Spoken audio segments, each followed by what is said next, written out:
2016년 봄, 진주의 한 골목은 평소와 다르지 않은 저녁을 품고 있었어요. 아이들이 모여 공부방 문을 두드리며 선생님을 찾았지만 안에서는 응답이 없었죠.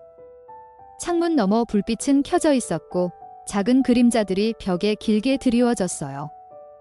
아이들은 불안하게 웅성거렸고 그 순간 골목은 긴장으로 얼어붙었어요.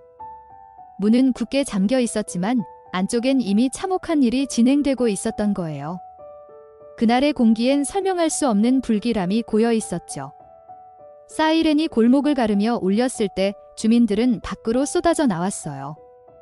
문이 열리자 들것에 실려 나온 사람은 아이들의 선생님이었어요. 구급대원은 심폐소생술을 하며 서둘러 병원으로 옮겼지만 그녀의 몸은 피로 뒤덮여 있었고 이미 심장은 무너지고 있었어요. 학생들은 충격의 울음을 터뜨렸고 주민들은 떨리는 손으로 입을 막았어요. 배움의 공간은 단숨에 공포의 현장이 되었고 골목 전체가 절규로 뒤덮였어요. 피해자는 과도로 복부와 어깨를 찔린 흔적, 전기줄로 목을 조른 흔적, 그리고 결박의 자국까지 남아 있었어요. 더욱 참혹한 건 그녀가 칼에 찔린 뒤 피를 흘리며 고통받는 동안 성폭행까지 당했다는 사실이었죠. 이 잔혹한 행위는 단순한 폭력이 아니라 집요한 집착과 뒤틀린 욕망이 폭발한 결과였어요. 칼날, 결박, 교살이 겹쳐진 범행은 철저하게 단계적이었고 피해자는 마지막 순간까지 극도의 공포 속에서 저항했어요. 범인은 피해자의 발목을 투명 테이프로 묶었다가 스스로 잘라냈고 이어서 전기줄로 목을 감았어요. 이런 행위는 우발적인 분노가 아니라 사전의 집착이 만들어낸 절차 같았어요. 범인은 스스로 119에 신고했지만 이미 그 안엔 돌이킬 수 없는 흔적만 남아 있었죠. 경찰이 도착했을 때 그는 수갑을 찬 채 바닥에 앉아 있었고 피해자의 마지막 순간을 뻔히 바라보고 있었어요. 범인의 얼굴엔 죄책감 대신 기묘한 공허함만 맴돌았죠. 조사에서 범인은 죽일 생각은 없었다. 합의만 원했다라고 진술했어요.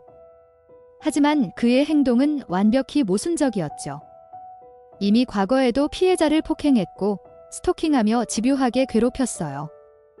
피해자가 연락을 거절하자 그는 공부방까지 찾아와 행패를 부렸고 결국 폭행 사건으로 재판을 받게 되었어요.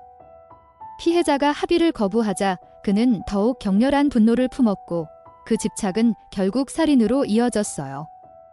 그의 진술은 책임 회피일 뿐 잔혹한 계획을 덮는 가식이었죠. 사건 당일 범인은 공부방 근처에서 피해자를 기다렸다가 뒤따라 들어왔어요. 문을 잠근 순간부터 피해자는 이미 고립된 상태였죠. 합의를 요구했지만 거절당하자 그는 주방에서 과도를 집어들고 피해자의 배를 찔렀어요. 소리를 지르며 저항하자 어깨까지 찔렀고 결국 작은 방으로 끌고 가 결박과 성폭행을 저질렀어요. 아이들이 문을 두드리고 있었지만 그는 멈추지 않았어요. 오히려 공포와 긴장 속에서 범행은 더욱 극단적으로 치달았죠. 법정에서 피해자의 가족들은 울부짖으며 왜 우리 딸이어야 했냐고 외쳤어요. 그러나 범인은 무표정한 얼굴로 부발적이었다라는 말만 반복했죠. 판결은 징역 30년이었지만 많은 사람들은 형량이 가볍다고 분노했어요. 피해자가 남긴 고통과 절규에 비하면 법의 언어는 너무 무디고 가벼웠어요.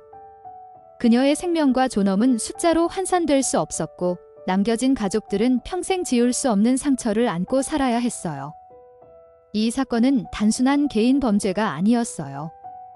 스토킹은 언제든 폭력과 살인으로 이어질 수 있다는 사실을 잔인하게 드러냈죠. 그러나 당시 제도는 이 위험을 가볍게 여겼고 피해자는 결국 무방비 상태로 내던져졌어요. 경찰의 초기 대응과 법적 보호는 허술했고 그 공백은 범인의 손에 무기가 되어 돌아왔어요. 서연의 죽음은 방치된 집착이 어떻게 사회적 살인으로 이어지는지를 보여주는 참혹한 교본이었어요. 사건 이후 스토킹 처벌법 논의가 본격화되었지만 여전히 많은 피해자들이 신고 후에도 불안에 떨고 있어요.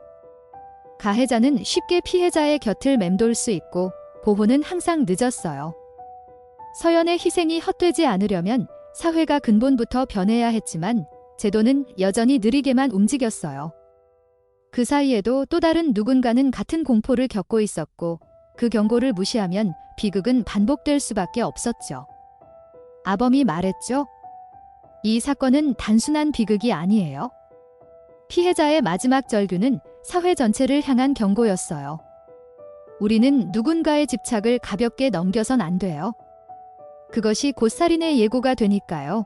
그의 목소리가 덧붙였죠. 죽은 자는 말이 없지만 우리는 그 침묵을 증언해야 해요. 그렇지 않으면 또 다른 피해자가 반드시 생겨날 거예요. 다크아님은 고개를 끄덕였죠. 맞아요. 이건 개인의 문제가 아니라 우리가 함께 막아야 할 끝없는 어둠이었어요. 이번 다크한 나이트메어는 여기까지입니다. 끝까지 청취해주셔서 감사합니다. 작은 댓글, 구독과 좋아요로 힘을 보태주시면 큰 응원이 될 거예요.